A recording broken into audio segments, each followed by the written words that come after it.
वैद्यकीय तपासणीद्वारे डॉक्टरांना वय केव्हा काढायला सांगा. पोक्सोमध्ये असेल तर पहिल्यांदा त्या मुलीचा जन्म दाखला पाहिजे. जन्मदाखला पोक्सोमध्ये नाही आहे.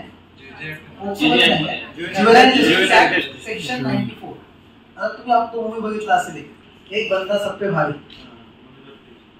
त्या मूवीमध्ये त्यांनी रूल 12 चा उल्लेख केलेला आहे केस साठी. रूल 12 कोणी वापरू नका, तो बदलला आहे. आपल्याला घ्यायचा आहे सेक्शन 94. तो बघा कुठला आहे. कलम 94 ज्युव्हेनाइल जस्टिस ऍक्ट बाल न्याय मुलांची काळजी व संरक्षण अधिनियम 2015. बालकाचे म्हणजे कायद्याशी संघर्ष करीत असलेले बालक याचे वय कसे निश्चित करावे यासाठीची पद्धत स्पष्ट करते. विधी संघर्ष बालकाचे यामध्ये पीडित शब्द वापरला आहे का, बलात्कार पीडित वगैरे. बेसिकली हा आरोपी आहे. या कलमेनुसार शाळेची जन्मतारीख प्रमाणपत्र पहिलं सिक्वेन्स हाच वापरायचा आहे. सुप्रीम कोर्टाने हा एंडॉर्स केलेला आहे. या सिक्वेन्सला तुम्ही बदलू शकत नाही. तर नंबर 1 शाळेची जन्मतारीख प्रमाणपत्र, नंबर 2 10वीचे बोर्ड प्रमाणपत्र. हे दोन उपलब्ध नसेल तर महानगरपालिका, पालिका, पंचायत यांचा जन्मतारखेचा दाखला. हा सिक्वेन्स राहिला. तुम्ही जर म्हटलं की बाबा मी डायरेक्ट पंचायतचा जन्मतारखेचा दाखला आणला तर आरोपीचा वकील याला चॅलेंज करेल. नंबर 3 मध्ये आणि वरील 1 व 2 हे जेव्हा उपलब्ध नसेल तेव्हाच वैद्यकीय तपासणीद्वारे वय काढायला डॉक्टरांना सांगायचं आहे. म्हणजे वय केव्हा काढायचं आहे वैद्यकीय तपासणीद्वारे? जेव्हा तुमच्याकडे कायद्यामध्ये दिलेला कुठलाही पुरावा उपलब्ध नाही त्यावेळेस आपण वय काढू वैद्यकीय तपासणीद्वारे. आणि जेव्हाही तुम्ही वय काढायचं ठरवाल तेव्हा या कायद्याची तरतूद मेन्शन करा आपल्या तपासामध्ये की या कलमेनुसार आम्हाला हा पुरावा मिळालेला असल्यामुळे आणि हा पुरावा सर्वप्रथम असल्यामुळे आम्ही या पुराव्यानुसार वय तिचं ग्राह्य धरलेलं आहे.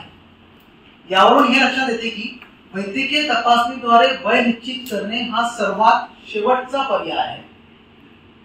व जेव्हा कलम 94(2) मधील 1 व 2 मध्ये नमूद केलेले पुरावे उपलब्ध नसतील तेव्हाच वैद्यकीय तपासणीद्वारे वय काढायला हवे. आता कायद्याशी संघर्ष करीत असलेले बालकाबद्दल आपण चर्चा केली आहे.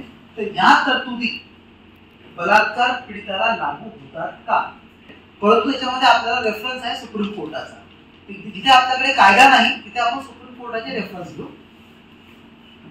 बाल न्याय अधिनियम जर्नल सिंग विरुद्ध हरियाणा राज्य 2013 खूप मस्त जजमेंट आहे. प्रत्येक पोलिसांनी हे जजमेंटचा रेफरन्स आपल्या तपासामध्ये दिलाच पाहिजे.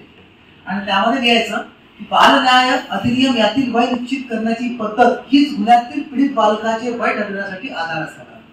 सुप्रीम कोर्टाने म्हटलं की बा तो आरोपी असो किंवा बालक असो पीडित असो त्या दोघांसाठी पण हीच पद्धत तुम्हाला वापरायची आहे. म्हणून तुम्ही जेव्हा तपास कराल तर हे सेक्शन 94 जो आहे आपला ज्युव्हेनाइल जस्टिसचा त्या कलमेचा आधार घेऊन आम्ही बलात्कार पीडितेचं वय निश्चित केलेलं आहे ऍज पर जर्नल सिंग विरुद्ध हरियाणा राज्य सर्वोच्च न्यायालय निर्णय. असं तुम्ही रेफरन्स टाका त्याच्यामध्ये. आणि खरंच रेफरन्स टाकून जर तुम्ही गोष्टी तपास केला ना तो तपास इतका फुल प्रूफ होईल की विनाकारांचे आर्ग्युमेंट म्हणूनच बंद होऊन जाईल. व या कायद्यातील वय निश्चित करण्याच्या तरतुदी सुप्रीम कोर्टाने परत म्हटलं या बलात्कार पीडिताचे वय निश्चित करण्यासाठी वापरणे संयुक्तिक आहे. सर्वोच्च न्यायालयाचा निर्णय आहे. म्हणजे आपण ही तरतूद पीडितेसाठी पण वापरू शकतो आणि आरोपीसाठी पण वापरू शकतो. ठीक आहे. म्हणून जर पीडिताचे किंवा आरोपीचे वय ठरवायचे असेल तेव्हा आधी कलम 94 नुसार चौकशी अधिकाऱ्याने प्रथम कलम 94(2) मधील 1 व 2 मध्ये नमूद केलेले पुरावे उपलब्ध आहेत किंवा नाही हे बघावे.